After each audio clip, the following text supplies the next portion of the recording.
पाचवीच्या पाचवी उमेदवार देखील महायुतीचे असले पाहिजे. आज महिलांची संख्या अतिशय लक्षणीय आहे.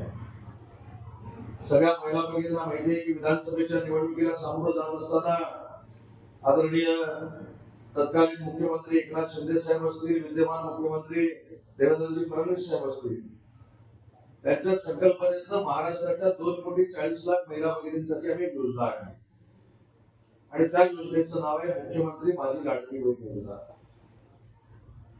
महिला या महाराष्ट्रातल्या सक्षम झाल्या पाहिजेत, आमच्या जिल्ह्यातल्या देखील महिला सक्षम झाल्या पाहिजेत, हा त्याचा मागचा उद्देश होता.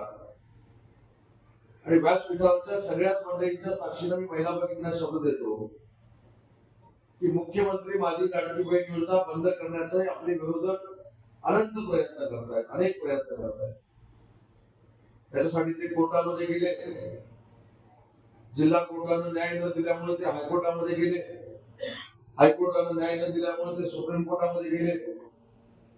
पण आमच्या नेते मंडळींची ताकदच एवढी होती आणि त्यांनी नियमातच ही योजना बसवलेली असल्यामुळं सुप्रीम कोर्टानं देखील विरोधकांना ही योजना बंद न करण्याचा निर्णय दिला.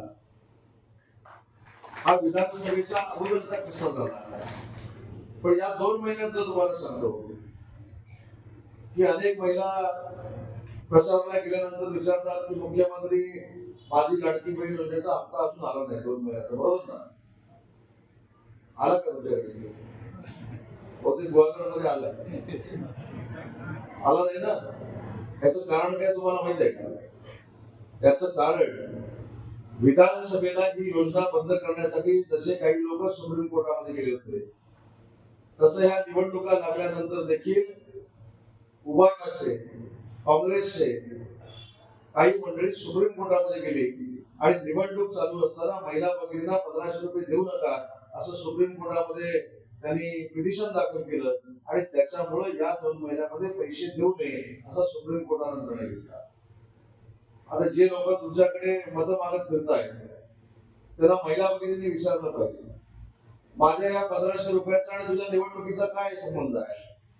माझ्या या 1500 रुपयाची जी मी औषधं आणते किंवा संसार चालवण्यासाठी जी काही मी प्रक्रिया पैशातून पूर्ण करते ते थांबवल्यामुळे तुम्हाला काय सुख मिळालं, हा प्रश्न महिला भगिनींनी विरोधकांना विचारला. आणि म्हणून मी तुम्हाला सांगितलं ठीक आहे, ही 2 महिने कदाचित आम्ही पैसे उशिरा देणार असू, पण भविष्यामध्ये ही योजना कधी बंद होणार नाही हे वचन माननीय एकनाथ शिंदे साहेबांनी.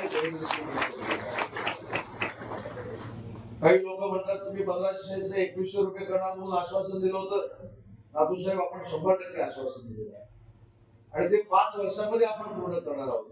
त्याच्यामुळे या महिला भगिनींना 1500 रुपयाचे 2100 रुपये कसे होणार आहेत यासाठी महाराष्ट्र शासन अभ्यास करत आहे आणि ते देखील भविष्यामध्ये देण्याची जबाबदारी शासन म्हणून आमची सगळ्यांची जबाबदारी आहे. पण महिलांना फक्त 1500 रुपये दिले म्हणजे आमची जबाबदारी संपली नाही.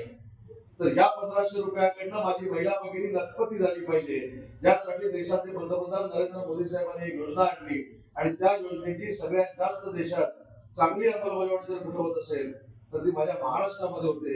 आणि म्हणून 1500 रुपये देऊन आम्ही थांबणार नाही.